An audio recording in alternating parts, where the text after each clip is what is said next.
Jack Brisco, and you made mention of it in a later interview in '79 when you're the Magnificent M, that you were sick of being compared to Jack Brisco. Back in '74, you would be the first person to break the figure four headlock/leg lock, whichever one you said on the interview. I think you might have said head at one point by accident, and then you went, and also the leg lock. The leg lock.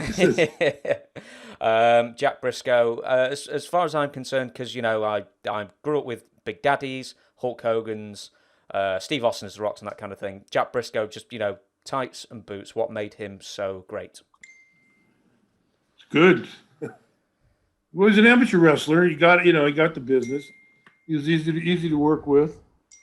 He was this guy's going nuts here. Trying to sell me a motorized wheelchair. I don't want one. I said they don't stock them here in Hawaii. Oh, he's ringing you now. Yeah. He's probably ringing you from prison. It was that guy who was chasing you for the car, selling your cars. yeah. David's friend. Where was I? Jack Brisco, why was he so great? Jack Brisco, yeah. Was he a heel for the most part in the 70s? A heel? Yeah. Or was he always the good guy? Unless he went into your territory, unless he went into their territory. And he, like Dory Jr., would come with the uppercut or something after. But back then the champions were, Kiniski was double ugly, so he was always a heel. But Kiniski could go all day long, as Dory Jr., as Jack, and he had that style. I know Jack was just a phenomenal worker, a good talker. Later on in the Backland mold, he was the amateur wrestler, that was well respected, well liked, and could deliver. Somebody could build. Somebody could, foundations you could trust. He and Jerry, they'd come from, not meager, but, simple living in Oklahoma. I don't think they lived on a reservation, but they, Indian neighborhood, not Native American, background in Oklahoma, which, probably, kind of a little rougher existence than normal back in the 50s, 60s when they grew, when they came up. So moving to Florida or going somewhere else to those guys, that was like heaven. So a lot of people going to Florida, is really an upgrade. It's even for people going from Hawaii that don't surf, it's a big upgrade. You got the food, the women, the sun, you got everything there, Do you Disneyland? Other people credit Jack Brisco for making you a main event star. Is that fair to say? He was there, I'm sure. My exposure with him, whether I would have or not been, I developed my interview style, I developed my working style.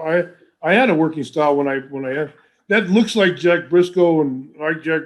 That was a theme that we carried into. I guess a couple of people remarked on it, or somebody may have remarked about it. So that was a plot or a theme that we carried over into the wrestling. Our wrestling aspect, our wrestling outview wasn't a glaring, glaring oversight or anything like that. And I did have long brown hair, and it was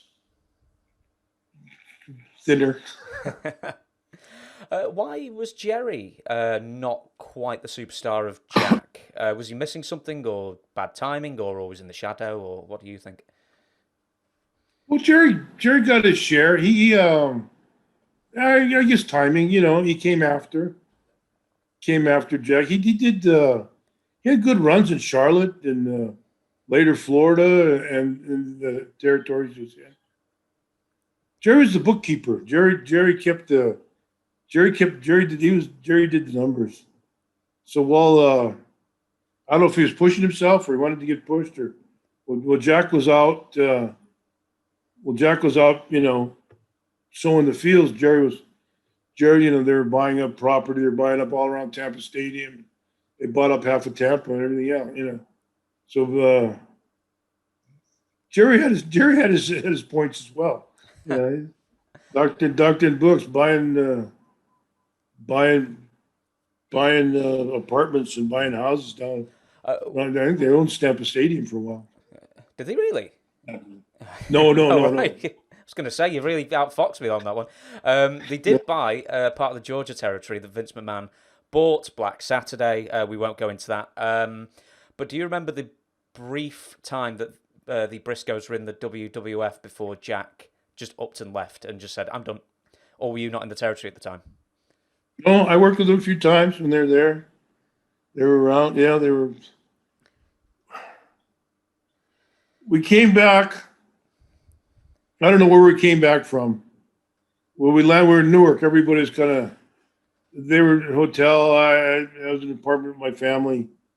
They were still living in Florida, but we were in Newark, and the parking lot in Newark. If you don't, it's a red eye flight overnight, all night. So we were wandering around in sub freezing weather in Newark Airport trying to find our cars, and it wasn't happening.